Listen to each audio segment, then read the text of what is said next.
देखिए, सरकार ने 1 जुलाई से रेलवे का किराया भी बढ़ा दिया है। हालाँकि ये रेलवे का जो किराया बढ़ाया है बहुत ही कम बढ़ाया है। ऐसा नहीं है कि कोई आम इंसान के पॉकेट पर ज़्यादा माने बोझ पड़ेगा।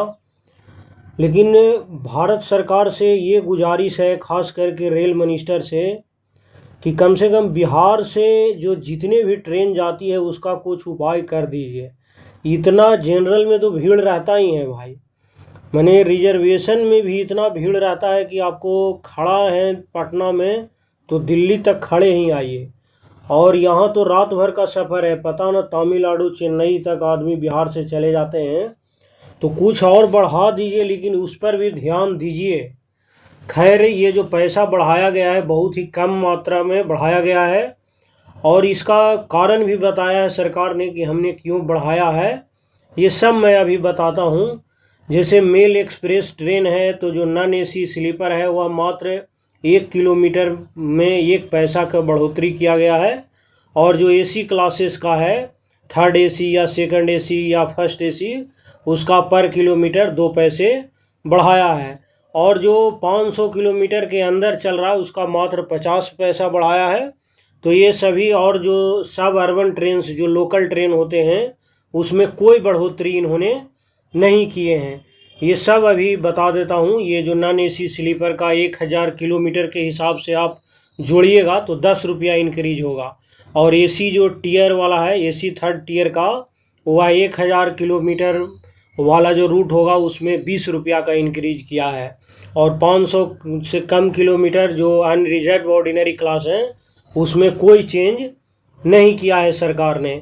तो ये तो 15 जुलाई से हुआ है। जो दलाल लोग काटता है उसके लिए ये कर दिया है सरकार ने कि आप 10:30 बजे के बाद टिकट काट सकते हैं, है ना। जो एसी का तत्काल कटता है इसे 10 बजे, जो आम लोगों के लिए जो दलाल उलाल है उसको 10:30 बजे, और जो नॉन एसी तत्काल का है वह 11:30 बजे से वो काट सकता है। तब देखिए, हिंदुस्तान में तो नियम कानून बनते ही रहते हैं, कितना ये कारगर होता है।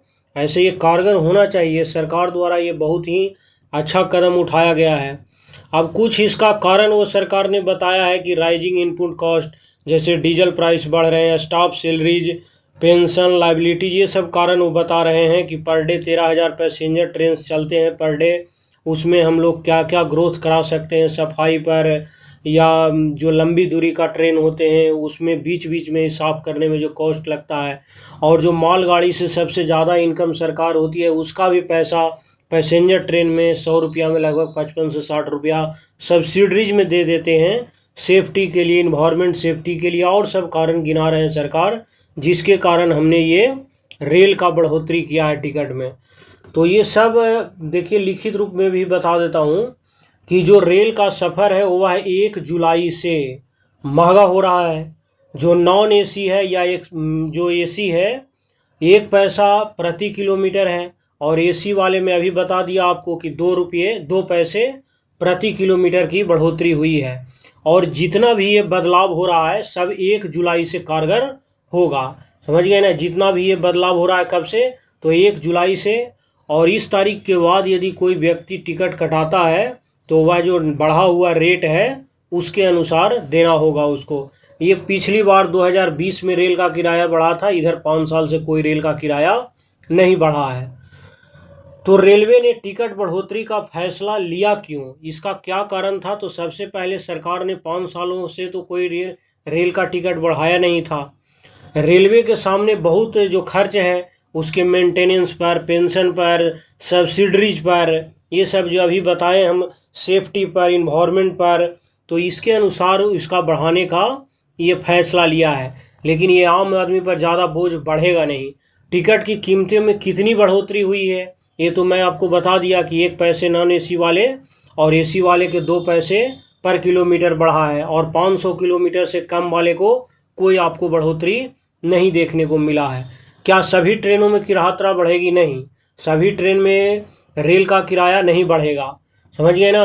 सभी ट्रेनों पर ये लागू नहीं है। सेकंड क्लास में 500 किलोमीटर तक की यात्रा के लिए कोई बढ़ोतरी नहीं किया गया है। यानी आप ये कह सकते हैं कि छोटी दूरी की यात्रा करने वाले ज़्यादातर जो यात्री हैं उसको पहले ही जैसा किराया देना होगा। और 500 किलोमीटर से ज़्यादा डिस्टेंस होने पर आधा पैसा प्रति किलोमीटर आपको चुकाना होगा। 1 जुलाई से नया नियम लागू हो जाएगा। ये सब अर्बन किराए में कोई बढ़ोतरी नहीं हुई है, जैसे मुंबई में लोकल ट्रेनें चलती है तो ये सब वाले पर कोई बढ़ोतरी नहीं हुई है। मंथली सीजन टिकट में भी कोई बढ़ोतरी नहीं हुई है। ऑर्डिनरी सेकंड क्लासेज जैसे 500 किलोमीटर तक की दूरी के लिए कोई बढ़ोतरी इसमें भी नहीं है, और 500 किलोमीटर से ज़्यादा दूरी के लिए प्रति किलोमीटर आपको आधा पैसा देना होगा। और जो मेल एक्सप्रेस है जिसमें एसी क्लास नहीं है उसको प्रति किलोमीटर 1 पैसा, और एसी क्लास वाले को प्रति किलोमीटर 2 पैसा आपको देना होगा। क्या रेलवे ने हाल ही में और कोई बदलाव किए हैं? तो हाँ, ये बदलाव जो किया था इस पर भी मैं वीडियो बनाया था।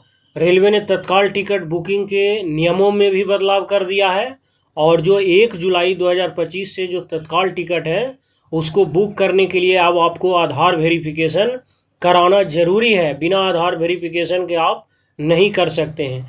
IRCTC की वेबसाइट पर तत्काल टिकट बुकिंग करने का कार्ड लिंक होगा। इसके अलावा जब 15 जुलाई आएगा उससे तत्काल बुकिंग में आधार बेस्ड OTP वेरिफिकेशन होगा। इसका मेन मोटिव ये है कि तत्काल टिकट सही यात्री को मिले, यानी 15 तारीख से जितनी बार आप तत्काल टिकट काटेंगे उतनी बार आपको OTP आएगा। तो ये सरकार का ने ये बहुत बढ़िया कदम उठाया है। बशर्ते ये देखिएगा कि ज़मीनी लेवल पर ये कितना इम्प्लीमेंट होता है, क्या जिसको ज़रूरी है तत्काल के लिए उसको मिल पाता है, कि दलाल फिर कोई दूसरा हथकंडा अपनाएगा। क्योंकि हर जो मान लिया समाधान आता है उसका समस्या ढूंढता है, फिर समस्या फिर समाधान, तो कितना इम्प्लीमेंट होता है वो आने वाला समय ही हम लोग को पता लगेगा। ये आपको बता ही दिए कि ये सब की मैंने फीचर्स बताया है सरकार ने कि क्या मेन काउजेज हैं बढ़ोतरी करने का। तो आने दीजिए समय, देखते हैं कितना इम्प्लीमेंट होता है। यदि ये सही रूप से कारगर होगा तो रेलवे का ये कदम बहुत बढ़िया होगा।